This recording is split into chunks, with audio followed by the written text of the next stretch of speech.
Կարևորի մասին հաղորդաշարն է եթերում, բարև ձեզ։ Այսօր մենք կխոսենք վերջերս Գորիսում բացված կաթվածի կենտրոնից, իսկ իմ հյուրը Գորիսի հայ-ֆրանսիական հիվանդանոցային կենտրոնի կաթվածի ծառայության ղեկավար Ժորա Բաղդասարյանն է։ Բարև ձեզ, բժիշկ ջան, շնորհակալ ենք շատ մեզ հյուրընկալելու համար։ Ամենասկզբից սկսենք, վերջերս կարևոր իրադարձություն Սյունիքում տեղի ունեցավ, կաթվածի կենտրոն բացվեց, երկար սպասված,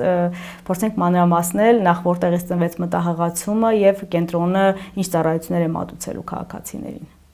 Բարև ձեզ, ես եմ շնորհակալ, որ հրավիրեցիք։ Այո, լավ լուր ունենք կիսվելու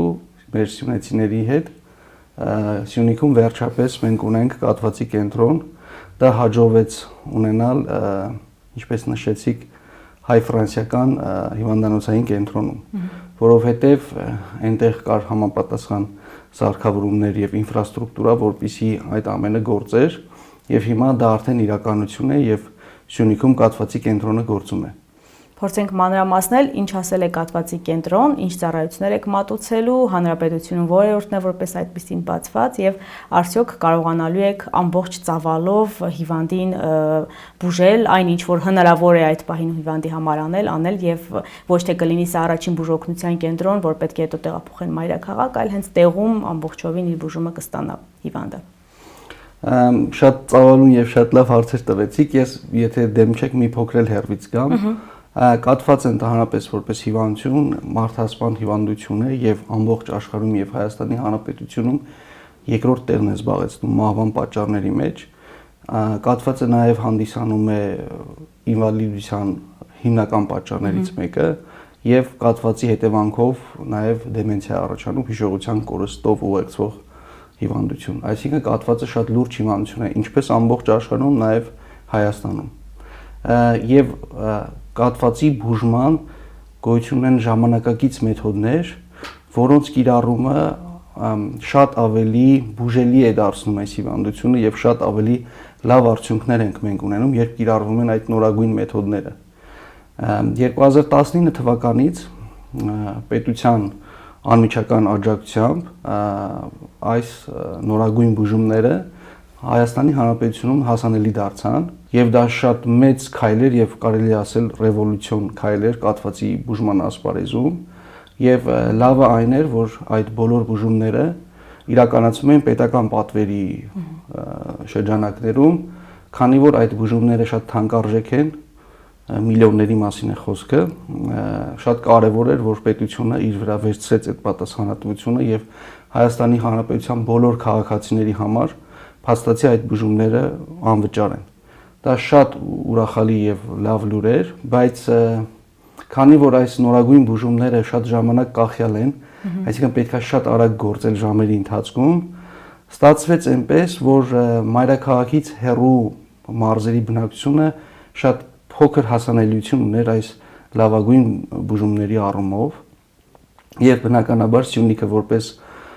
մայրաքաղաքից ամենահեռու գտնվող մարզերից մեկը, եթե ոչ ամենահեռուն, ամենակիչն էր կարողանում օգտվել Սյունիքի բնակչությունը ամենակիչն էր կարողանում օգտվել այս ծրագրից։ Տարվա մեջ հազվադեպ մի քանի դեպքեր, բայց ընդհանուր առմամբ կարելի ասել Սյունիքում ծածկույթ չկար։ Եվ 2022 թվականին կաթվածի խորհրդի ջանքերով դա մասնագետների խումբ է Հայաստանի եւ արտասահմանում հայ ազգի աշխատող մասնագետների խումբ է նախարարությանը կից այդ կաթվածի խորհրդի նախարարության ջանքերով բացվեց Գյումրու կաթվածի կենտրոնը, առաջին մարզային կենտրոնը եւ ստացվեց ճեղքել այդ մեծ տարբերությունը մայրաքաղաքի եւ հեռու մարզերի եւ Գյումրու կաթվածի կենտրոնի հաջողությունը մեզ ողջևորեց եւ հիմա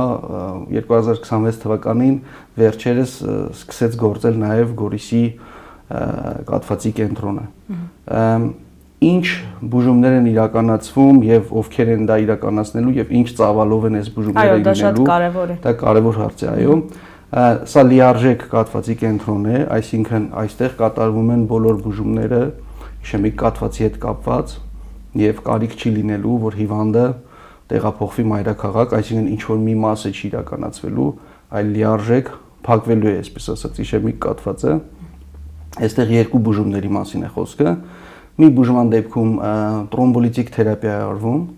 երբ հատուկ դեղ է ներարկվում երակից, որը տրոմբեր քայքայող հատկություն ունի եւ քայքայում են նաեւ այն տրոմբը, որը փակել է ուղեղի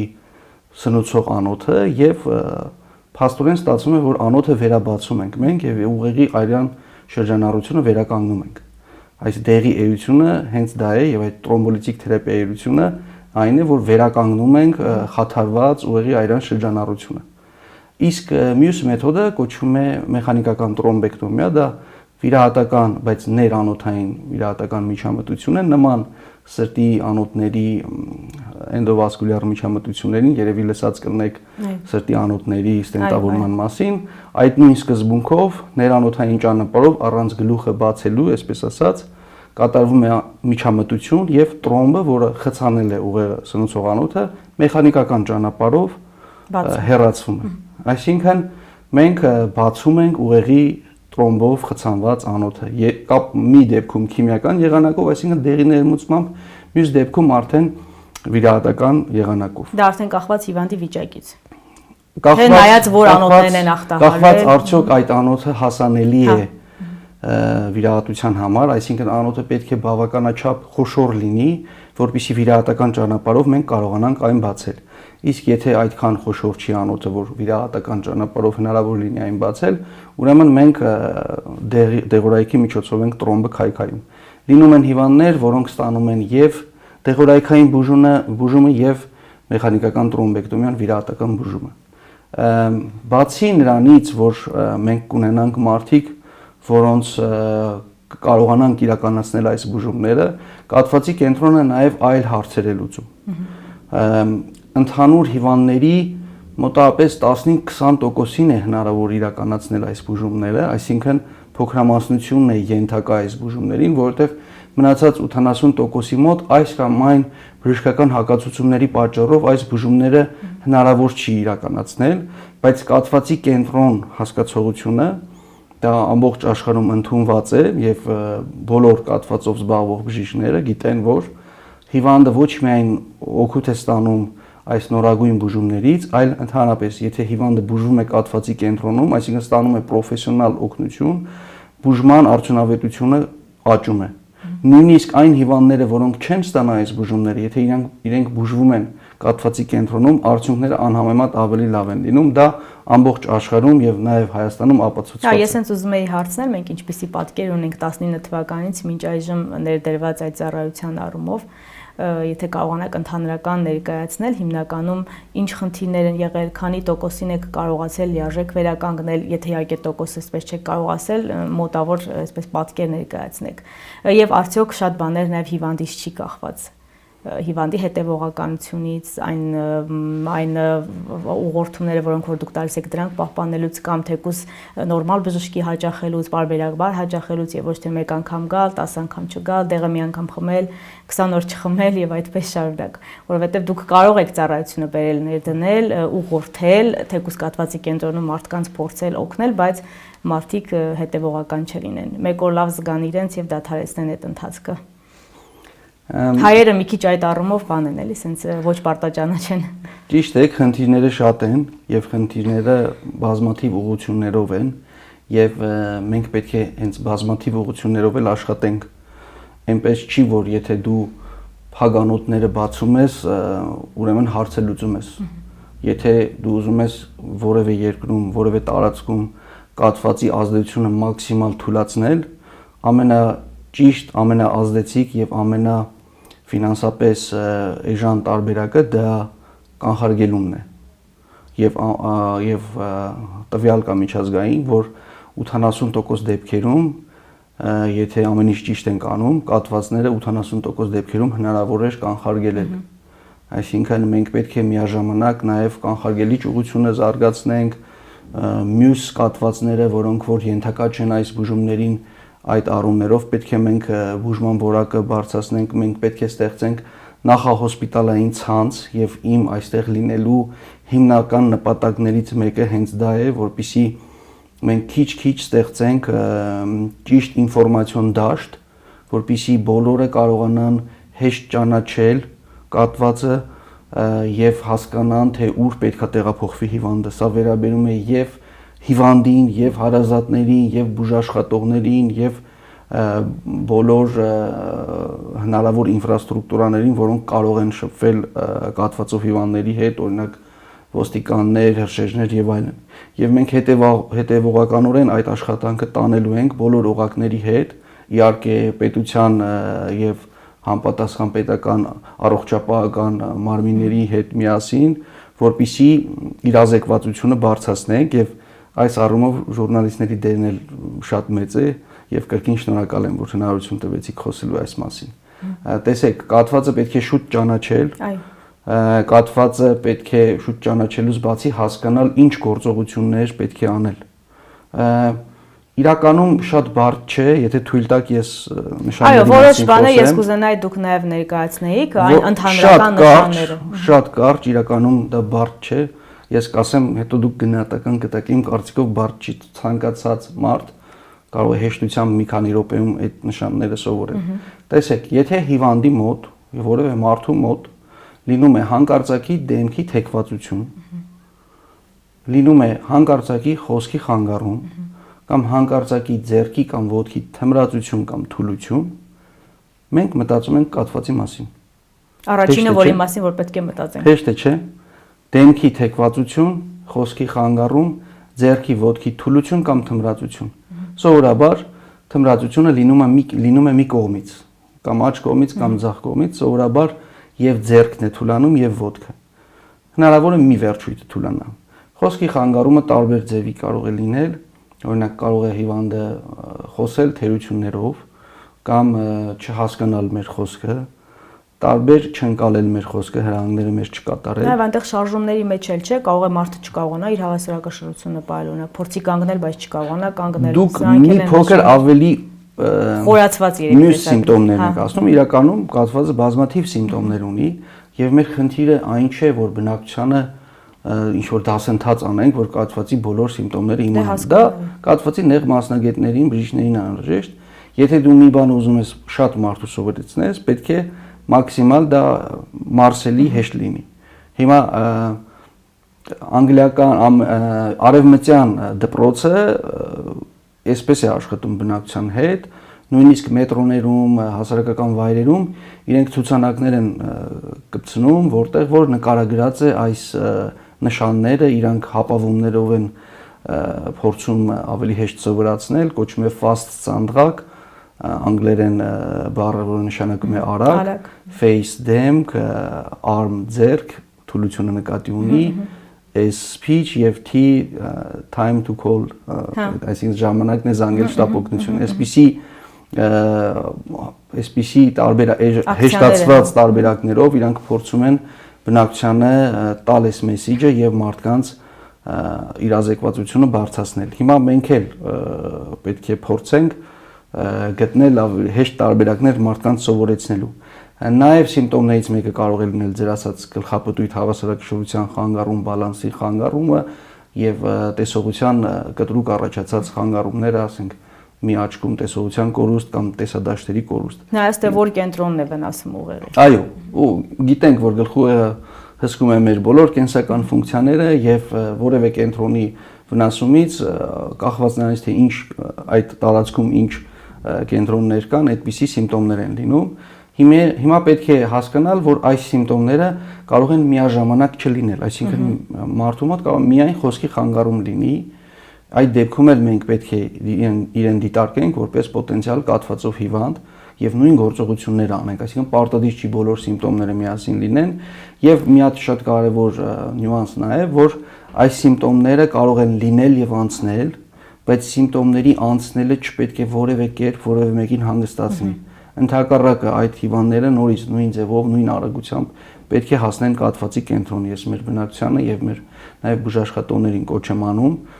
այսպես ասած անցողիկ սիմպտոմներին նորից մեծ ուշադրություն դարձնել։ Ճնշման տատանումներն էլ նշանակություն ունեն այստեղ, թե այսքան մեծ չեն այս դեպքում, դա ինֆարկտի դեպքում է երևի։ Դա տեսեք, արդեն անցնենք ռիսկի գործոններին։ Ռիսկի գործոնները դրանք այն գործոններն են կամ հիվանդություններն են, որոնք ժամանակի ընթացքում բերում են կաթվածների։ Կաթվածների առումով ռիսկի ամենակարևոր գործոնը դա զարկերակային հիպերտենզիան է կամ զարկերակային բարձր ճնշումը։ Դա բոլոր մնացած գործոնների կեսն է, Այսինքն շատ ուժեղ գործոն է եւ ցավոք Հայաստանում վստահ եմ նաեւ Սյունիքում այդ առումով բարվոք վիճակ չէ, որովհետեւ մեր բնակչությունը չի սիրում ճնշումը չափել, հետևել եւ ամեն օր դեղ խմել։ Իրենց թվում է, որ եթե իրենք գանգատ չունեն, բայց բարձր ճնշում ունեն, դա նորմալ է, ընդհակառակը դա ավելի վատ է, երբ որ դու ունես բարձր ճնշում եւ վատ չես զգում։ Դա նշանակում է օրգանիզմը արդեն հոգնել է քեզ զգուշացնելու, որ ինչ-որ մի բան այն չէ։ Այսպես կարող ենք ընդունել։ Զարկերակային հիպերտենզիան բացի կամ չի հսկվում մեր մոտ, կամ հսկվում է շատ հատվածաբար, այսինքն այդ պահին ճնշում ունեն, ճնշման դեղ են խմում։ Դա ճիշտ տակտիկա չէ։ Զարկերակային հիպերտենզիայի ճիշտ հսկողությունը ամենօրյա դեղի ընդունումն է, որը թույլ չի տալիս ճնշումը բարձրանա։ Մյուս գործոններից կարևորագույն կնշեմ ծխելը, ցավոք Հայաստանը այդ առումով էլ բարվոք վիճակում չէ։ Մեր բնակչությունը շատ է ծխում, իհարկե հատկապես տղամարդիկ, բայց կանանց մոտ էլ շատ փոքր չի։ Կանանքերն էլ ոչինչ արդեն թիվը մեծացել է, այո։ Ծխելը թողնելը նույնպես շատ էական հանգամանք է։ Այլ գործոններից կնշեի խոլեստերինի բարձր մակարդակը այրան մեջ, հատկապես այսպես ասած վատ խոլեստերինի մասին է խոսքը, որը նույնպես չեն վերահսկում, որը նույնպես չի չափվում, չի վերահսկվում, շաքարային դիաբետի առումով նորից դա կարևոր ռիսկի գործոն է համարվում, այսինքն այրան մեջ շաքարի գլյուկոզայի թվի հսկողությունը նույնպես շատ կարևոր է կաթվածները կանխարգելելու առումով։ Իհարկե նաև էական է ավել քաշը, նստակյաց ապրելակերպը, ֆիզիկական վարժություններ չանելը, այս սրանք են հիմնական օդի աղտոտվածությունը, սրանք են հիմնական ռիսկի գործոններն են, որոնք ճիշտ հսկելու պարագայում պատկերացրեք 80% դեպքերում մենք կարող ենք չունենալ կաթվածը։ 80% դեպքերում մենք կարող ենք կանխարգելել։ Ես ուզում եմ մի քանի անգամ դա շեշտադրել, որպեսզի մեր բնակչությունը հասկանա ինչքան դա կարևոր է։ Եվ հիմա մեր խնդիրն է փակ անոթները բացել, այսինքն փրկել այն մարդկանց, որոնք այլևս ժամանակ չունեն իրենց կենսակերպը փոխելու,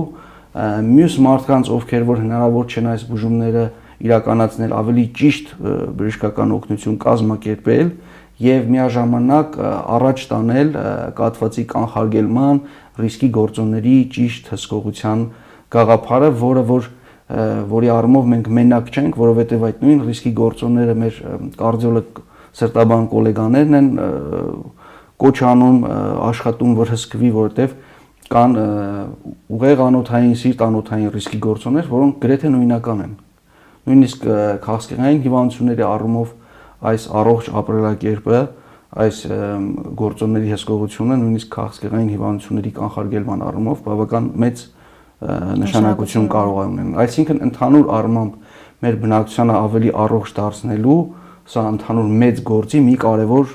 բաղադրամասն է, որը նաև ձեր օգնությամբ պետք է առաջ տանենք։ Մասնագետներից խոսենք, ովքեր են ծառայություն մատուցելու կենտրոնում, սա շատ կարևոր է, որովհետև մենք ավանդաբար բոլորս դեպի մայրաքաղաք ենք ձգտում եւ կուզենայի նաեւ խոսենք վճարման կարգից, ամբողջովին պետպատվերի շրջանակում է բուժում իրականացում, թե այնտեղ կան որոշակի բացառություններ։ Եթե առաջի ամենալավ լուրը այն էր, որ Սյունիքում մենք վերջապես կաթվածի կենտրոն ունենք, երկրորդ լավ լուրը այն է, որ Սյունիքում Գորիսում գործող կաթվածի կենտրոնում աշխատելու են լավագույնները։ Դա շատ կարևոր է, այսինքն բոլոր կաթվածի կենտրոնները պետք է մասնագետներ ուղղորդեն դեպի Սյունիք, որոնք ռոտացիոն կարգով իրար փոխելով պետք է աշխատեն, ասենք 2 շաբաթ հերթափոխով օրինակ, եւ դա շատ կարևոր է եւ դա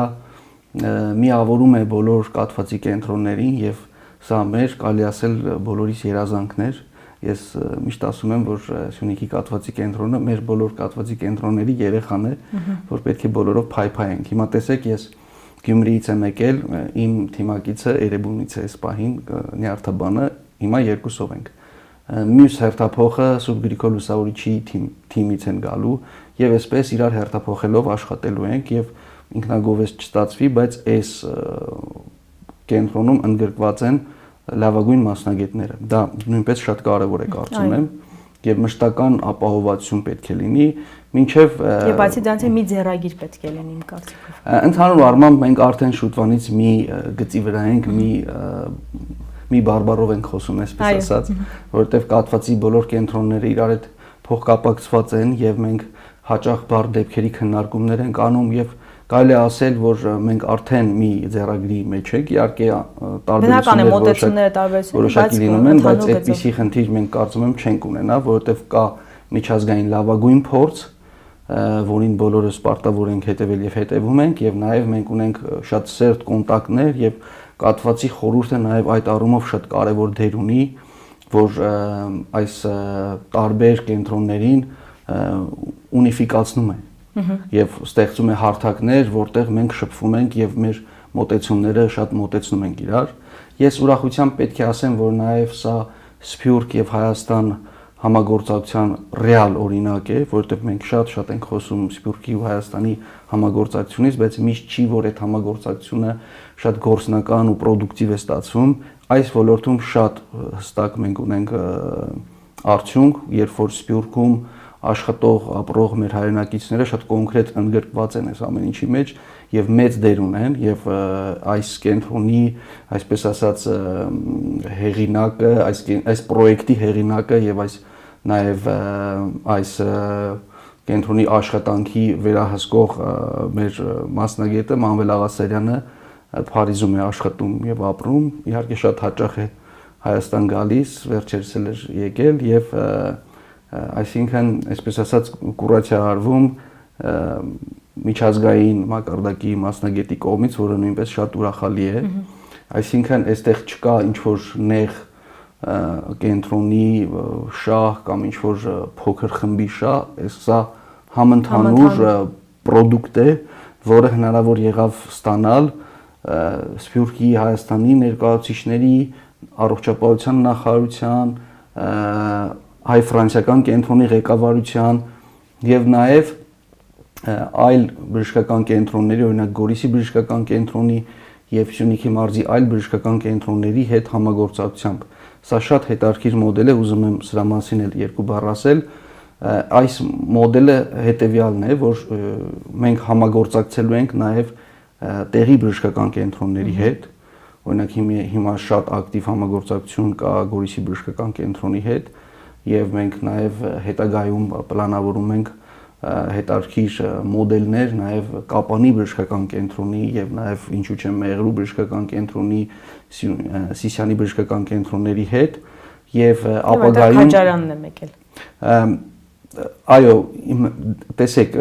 հնարավորինս պետք է մեծ լինի կենտրոնը, դա է խնդիրը, թե չէ մենք չենք ինչ որ դասակարգում կենտրոնները, մենք մինչեւ գյուղական ամբուլատորիաներ գնում ենք եւ համագործակցում ենք, դա չի խնդիրը, խնդիրը այն է, որ կենտրոնը պետք է բավականաչափ մեծ լինի, բավականաչափ բնակչության սպասարկի, որպեսզի այդ համագործակցության մոդելները իրական լինեն։ Հիմա տեսեք, հեռավորությունները Սյունիքում նույնիսկ մեծ են։ Մենք խոսում ենք, որ Սյունիքը մայրաքաղաքից հեռու է, բայց Սյունիքի բնակավայրերն են իրարից հեռու, ամենաձգված մարզն է Սյունիքը, եւ Մեղրիից Գորիս հասնելը այդքան էլ հեշտ գործ չէ, եւ Կապանից Գորիս հասնելը էլ այդքան հեշտ գործ չէ։ Ռելիեֆի տարբերությունները։ Այո, եւ ձմեռային ժամանակաշրջանում կարող են այդ ժամանակները ձգվել մինչեւ 3, 4, 5 ժամ հասնել։ Դա հասկանալով, նաեւ հասկանալով, որ Սյունիքում ամենամեծ քաղաքը Կապանն է, մենք ապագայում Գորիսի պրոյեկտը հաջողելուց հետո մենք ապագայում ունենք մտահղացում, որ Սյունիքում բուժումների որոշ մասը կարող է իրականացվել Կապանում, օրինակ տրոմբոլիտիկ թերապիան կարող է իրականացվել Կապանում, հետո հիվանդը տեղափոխվի վիրահատության եւ դա էլ կնպաստի, որպեսզի նաեւ տեղի կենտրոններում բուժման մակարդակը բարձրանա եւ մենք ակտիվ համագործակցելու ենք նաեւ կենտրոնների մասնագետների հետ։ Հիմա էլ մենք բոլոր բժշկական կենտրոնների ղեկավարների մակարդակով ունենք շատ լուրջ աջակցություն այս ծրագրին, որի պայմաններում է միայն, որ մենք կհաջողենք։ Եթե մենք փորձենք ինչ-որ լոկալացված հարցեր, դա չի ստացվի, մենք պետք է համագործակցենք բոլոր կենտրոնների հետ եւ կարող եմ վստահաբար ասել, որ այդ համագործակցությունը բավական լավ ստացվում է մեր մոտ։ Վճարման մասին, եթե կարելի է խոսել նաև, ամբողջովին պետպատվերի շրջանակում է բուժումը իրականացվում։ Տեսեք, կաթվածի դեպքում, եթե հիվանդը Հայաստանի քաղաքացի է եւ ստանում է տրոմբոլիտիկ թերապիա կամ մեխանիկական տրոմբեկտոմիա, դրանք այդ երկու ժամանակակից բուժումներն են, ամբողջապես պետությունը այդ ծախսերը վերցնում է իր վրա բայց եթե այդ բուժումներին ենթակա չի լինում հիվանդը բժշկական ցուցումներով իհարկե, այդ դեպքում վճարման կարգը մի փոքր խայտաբղետ է, այսպես ասած։ 65+-ի դեպքում բոլորի բուժումը այսպես թե այնպես ստացվում է, որ պետպատվերի շրջանակներում բոլոր հիվանդները, որոնք որ ունեն այլ արտոնություն, օրինակ զինծառայողի ընտանիքի անդամ եւ այլն, այդ հատուկ խմբեր կան, գիտեք դրա մասին, կարգ ունեն ինվալիդության եւ այլն, այդ խմբերը նույնպես լրիվ պետական պատվերով են բուժվում։ Ես պրակտիկ կարող եմ ձեր հարցին պատասխանել, ընդհանուր կաթվածով հիվանդների խմբի մեջ, ընդհանուր ամբողջ քանակի մեջ, մոտավորապես հիմա արդեն 10-20%-ն են, որոնք որ համավճարի հարց կա, այսինքն որոշակի իրենք պետք է վճարումներ անեն։ Մնացած 80%-ը այս կամ այն ծրագրով հայտնվում են ամբողջական պետպատվերի մեջ, իսկ համավճարի պարագայում դա ինչ որ շատ մեծ գումար չի կազմում, ամբողջ թանկարժեք գործիքային հետազոտությունները միասին մոտ մի 120-130 հազարը չի գերազանցում, դա այն գումարը չէ, որ մենք վախենանք եւ կաթվածի նման հաբեր եւ հաշմանդամեցնող հիվանդության դեպքում բուժումները չանենք հիվանդանոցում, դա կոպիտ սխալ կլինի։ Նյարդաբանական այլ ծառայություններ են մատուցվելու կաթվածի կենտրոնում, թե միայն կաթվածի ուղղությամբ են աշխատանքներ արվի, որտեղ եթե նյարդաբաններ են գալիս մասնագետներ, միայն կաթվածը չէ, էլի նյարդաբանի այսպես, եթե ես ճիշտ գիտեմ իհարկե, այլ բուժումներ, այլ հիվանդություններ կարող եք բուժել։ Եթե կենտրոնում իհարկե լինելու են։ Դուք ճիշտ գիտեք, նյարդաբանների միակ ֆոկուսը բնականաբար կաթվածը չէ, բայց մեր հիմնական ուժը եռանդը մենք կաթվածի վրա ենք դնելու բնականաբար, որովհետև դա է ամենամեծ խնդրեմը, բայց իհարկե մասնագետները տեղում են լինելու եւ իրենք կարող են նաեւ կոնսուլտացիաներ անել, օրինակ երեկոյան Գորիսի բժշկական կենտրոնի տնօրենի հետ հստակ պայմանավորվածություն ձեռք բերվեց, որ մեր մասնագետները նաև ռոտացիոն կարգով իջնելու են բժշկական կենտրոն օրվա ընթացքում եւ այնտեղ կոնսուլտացիաներ իրականացնեն, նաև քանի որ հայ-ֆրանսիական կենտրոնը ինքը շատ մեծ կենտրոն չէ եւ մահճակալային շատ մեծ ֆոնդ չունի, այն հիվանդները, որոնք երկար բուժումների կարիք կունենան, այդ սկզբնական ամենաէական բուժումներից հետո հնարավոր է ըստ բնակավայրերի տեղափոխվեն իրենց բնակավայրերի բժշկական կենտրոններ եւ օրինակ Գորիսի պարագայում մենք արդեն ունենք պայմանավորվածություն եւ պայմանագրեր, որպիսի մեր մասնագետները նաեւ հայ-ֆրանսիականից դեպի Գորիսի բժշկական կենտրոն տեղափոխված հիվանդներին օրական հաճախականությամբ տեսնեն, կոնսուլտացիաներ անեն։ Այսինքն մենք փորձելու ենք յուրահատուկ ինչ որ սիմբիոզ ստեղծել, երբ որ մեր մասնագետը ոչ թե միայն կմնա հայ-ֆրանսիականում, այլ օրվա ընթացքում Գորիսի բժշկական կենտրոն կգնա, այնտեղից հիվանդներ կարող են գալ, հիվանդները կարող են մի կենտրոնից մի կենտրոն տեղափոխվել, հետագայում այս փոխազդեցությունների կուլտուրան մենք կտարածենք նաև Սյունիքի այլ քաղաքների վրա եւ ես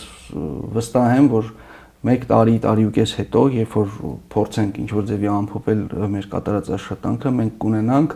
այսպես ասած, ցանց, որտեղ բոլորը իրենց դերը գիտեն, բոլորը իրար հետ չեն, իրար դեմ չեն պայքարում, այլ բոլորով պայքարում են հիվանդության դեմ, այսպես կլինի, ես կարծում եմ։ Վերջում որպես ամփոփում դուք իհարկե որոշ բաներ նշեցիք, ինչ անել, որ այդ ախտանշանները չունենալ, բայց որպես ամփոփում, որպես բժիշկ ինչ կասեք, մարդը առողջ է, որևէ ախտանշան չունի, թեկուզ եւ կարող է չի ծխում, այլ այսպես վնասակար սովորություններ չունի, բայց այնպես չէ, որ ինքը երաշխավորված է, որ կաթվածը իր դուռը չի ծեծի, այսպես ասած։ Կա ինչ որ մեխանիզմ կանխարգելիչ, որ պետք է տարեկան, չգիտեմ, 1 անգամ կամ 6 ամիսը մեկ ինչ որ որոշակի ստուգումներ, անալիզներ հանձնի մարդը առհասարակ քաղաքացին, որպեսզի հիվանդություն չունենա։ Եկեք նախ եւ առաջ քաջառողություն մաղթենք մեր սյունեցիներին եւ մեր ազգաբնակչության առհասարակ, այո, մենք չենք ուզում մարդկանց վախեցնենք եւ կոչ անենք, որ առողջ ապրելակերպով ապրեն եւ հսկեն այն ռիսկի գործոնները, որոնք կարող են բերել կաթվածների, ինֆարկտների եւ այլ հիվանդությունների։ Ռիսկի գործոնները ես նշեցի զարկերակային հիպերտենզիա, ծխել, շաքարային դիաբետ, բարձր խոլեստերին, սխալ սննդակարգ, ավելորդ քաշ, քիչ շարժվել եւ ֆիզիկական վարություններ չանել։ Այսքան այս ուղղություններով, եթե մենք ճիշտ ապրելակերպ դրսևորենք, հավանականությունը մինիմալի է իջնում։ Իհարկե չի բացառվում եւ ընդհանրապես ոչ մեկ չի կարող վստահ ասել, որ այդ հիվանդությունը չի ունենալու,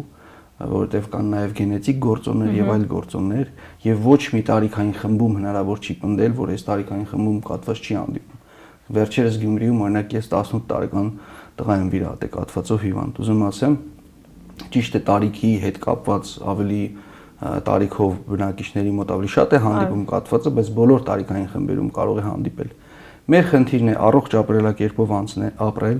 մեր խնդիրն է լինել տեղեկացված, եթե մենք ունենում ենք սիմպտոմներ անտարբեր չլինել, չսպասել տանը, զանգել շտապօգնություն եւ չդիմադրել,